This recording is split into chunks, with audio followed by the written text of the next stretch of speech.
বিসমিল্লাহির রহমানির রহিম। আমরা আজকে চলে আসলাম পেঁপে বাগানে।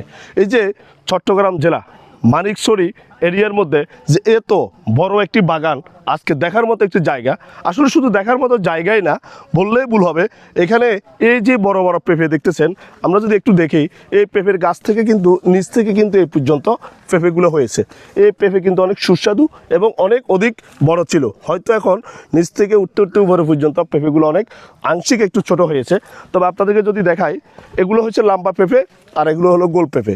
পেঁপের মধ্যেও কিন্তু 2 থেকে 3টা কোয়ালিটি আছে। এই পেঁপের কোয়ালিটিগুলো যদি আপনারা দেখেন, ভালো করে দেখবেন, এই পেঁপেগুলো কিন্তু অনেক বড় হয় এবং এই পেঁপে এখনও কিন্তু পাকে নাই। এগুলো যখন পাকবে আরও অনেক বড় হবে।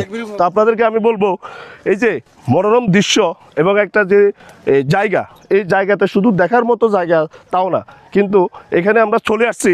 আজকে আমার সাথে আছেন আমার সাথে আছেন আমাদের একজন খুব প্রিয় ভাই। যদি আমি আপনাদেরকে বাগানটা একটু ঘুরে দেখাই, একটু দেখাইতে হয়, একটু সামনে আসেন।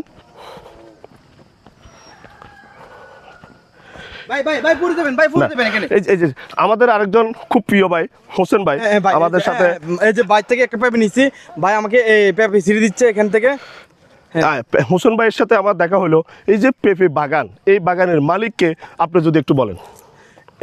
এই পেঁপের মালিকের হচ্ছে যে আমাদের হাসান ভাই প্রাইম মুভারের জয়েন্ট সেক্রেটারি। ধন্যবাদ। আসলে আমাদের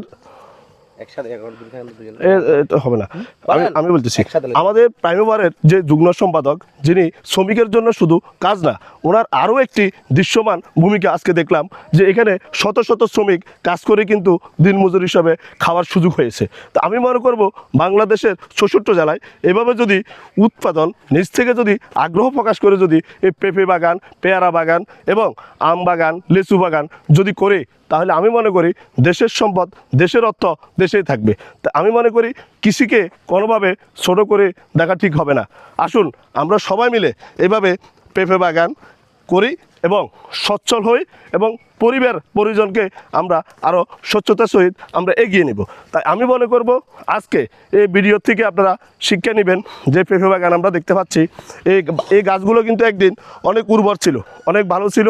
হয়তো এখন লাস্ট সিজনের কারণে এই গাছগুলোতে পেঁপে নেই, তবে এখন নেই, শীতের মৌসুমের কারণে হয়তো এখন পেঁপে নেই, কিন্তু পেঁপে আবারই ধরবে। তাই আপনাদেরকে এটা বিনোদনের জায়গা না, শুধুমাত্র শিক্ষণীয় বিষয় যে এরকম যদি একটা বাগান থাকে, এই বাগান থেকে মাসে সর্বনিম্ন 5 লক্ষ টাকার সর্বনিম্ন আয় করা সম্ভব।